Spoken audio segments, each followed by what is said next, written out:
जय श्री राधे। पूज्य श्री सद्गुरुदेव भगवान के चरणों में प्रणाम।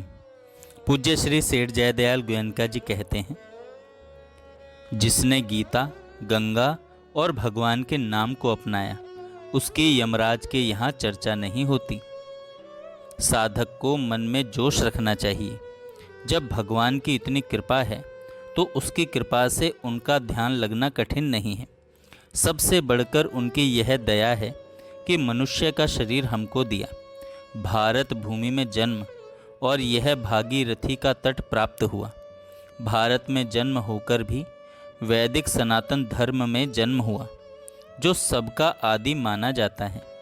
फिर यह उत्तम से उत्तम स्थान, साथ साथ कलयुग, जिसमें थोड़े ही काल में साधन करने से परमात्मा की प्राप्ति हो सकती है। फिर भगवान की चर्चा, यह सारी बातें परमात्मा की कृपा से ही प्राप्त होती हैं। इस दृश्य को घर जाकर भी याद कर लें तो स्वाभाविक ही वैराग्य की लहरें उठने लगें। यहाँ तो स्वाभाविक ही सात्विकता और वैराग्य का भाव होता है। यह भागीरथी गंगा है। इसके दर्शन से अंतःकरण शुद्ध और सात्विक हो जाता है। फिर गंगा स्नान और पान की तो बात ही क्या। शास्त्रों में गंगा जी के लिए यहाँ तक बताया है कि गंगा जी के दर्शन से मनुष्य पवित्र हो जाता है और अंत काल में उसे भगवान की प्राप्ति हो जाती है। श्री शंकराचार्य जी कहते हैं, भगवद गीता किंचित धीता, गंगा जल लव कणिका पीता। गंगा जल लव कणिका पीता अर्थात जिसने भगवद गीता को कुछ भी पढ़ा है, गंगा जल की जिसने एक बूंद भी पी है, एक बार भी जिसने भगवान श्री कृष्ण चंद्र का अर्चन किया है, उसकी यमराज क्या चर्चा कर सकता है।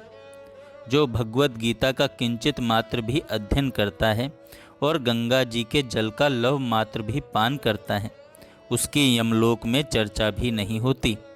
उसकी आत्मा पवित्र हो जाती है।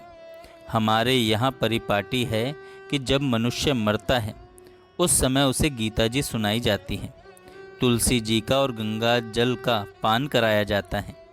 इस भागीरथी गंगा के तट पर हम लोग उपस्थित हुए हैं। यह भागीरथी जी की कृपा ही है और भगवान की कृपा तो है ही।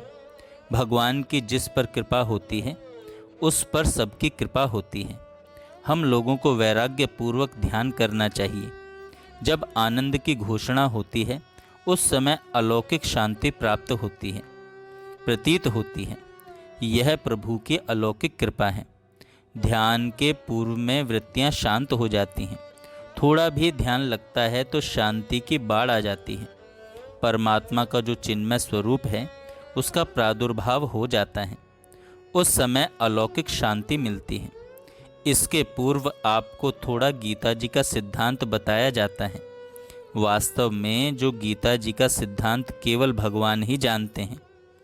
यह ज्ञान भक्ति का सागर है, अथाह है। इसमें जो डुबकी लगाता है वह गीता में हो जाता है। गीता रूपी जो गंगा है वह अपने आत्मा के कल्याण के लिए है। इस गीता रूपी गंगा के एक श्लोक को धारण कर लें तो कल्याण हो सकता है। परमात्मा की प्राप्ति के लिए गीता जी का एक श्लोक बहुत है।